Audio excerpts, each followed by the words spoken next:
Welcome back to the channel.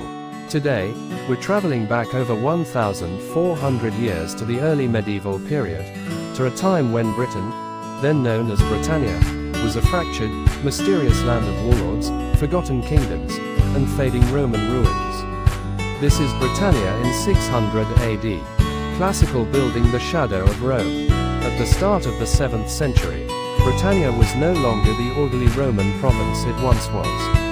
The Roman legions had withdrawn nearly 2 centuries earlier, around 410 AD, leaving behind towns, roads, and a population used to Roman rule, with no central government. In the power vacuum, local leaders rose to prominence, and the Roman legacy slowly faded into legend. Latin was still spoken by some elites, Roman ruins still stood tall across the land, and Christianity had taken root. But the political and military structure of Rome was gone. Crossed swords the Anglo-Saxon kingdoms. By 600 AD, Britannia was divided into a patchwork of competing kingdoms. Most dominant among them were the Anglo-Saxons, Germanic peoples who had arrived after the Roman withdrawal. They came first as mercenaries and later as invaders, settling and expanding their own territories. The 7 most well-known Anglo-Saxon kingdoms, known later as the Heptarchy, were Northumbria, a fusion of Bernicia and Deira; Mercia, East Anglia, Essex, Kent, Sussex, Wessex. These kingdoms were often at war with each other, forming alliances and breaking them just as quickly. The rulers styled themselves as kings, but power was personal and regional. One of the most powerful rulers around 600 AD was Ethelbert of Kent, who not only held political influence over southern England but also became the first Anglo-Saxon king to convert to Christianity. Latin crossed Christianity's comeback. Christianity had been present in Roman Britain but weakened after the Roman exile.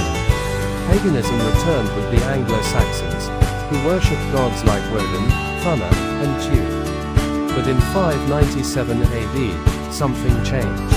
Pope Gregory I sent Augustine of Canterbury to convert the Anglo-Saxons. He landed in Kent and was welcomed by Ethelbert, who had married a Christian Frankish princess. Augustine's mission succeeded. Kent became the center of the new English church. This moment marked the beginning of England's long Christian heritage, although it would take generations for the rest of the island to convert. Bow and arrow the Celtic lands. Outside Anglo-Saxon control were the Celtic kingdoms, descendants of the native Britons. These included Wales, divided into kingdoms like Gwynedd and Powys; Cornwall, Strathclyde, Dalriada, in western Scotland and Ireland; Pictland, the mysterious Picts of northern Scotland.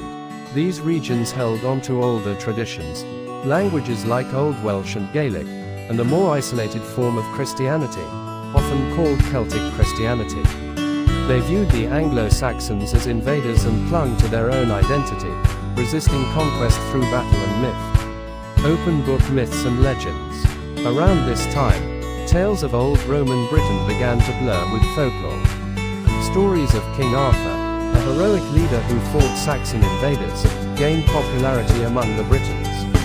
Whether Arthur was real or mythical, he symbolized a golden past and inspired resistance against the Anglo-Saxons. Fire, a land of change. Britannia in 600 AD was a land of transition. It was not yet England, Scotland, or Wales, but a chaotic collection of kingdoms. Roman order was a distant memory, Christianity was growing, and cultural identities were colliding. From this turbulent time would emerge the foundations of the British Isles as we know them today. Thanks for watching. If you enjoyed this journey into early medieval Britain, hit the like button, subscribe, and let us know in the comments, which early kingdom fascinates you the most. Until next time, stay curious. Would you like a thumbnail description or script formatting for video narration?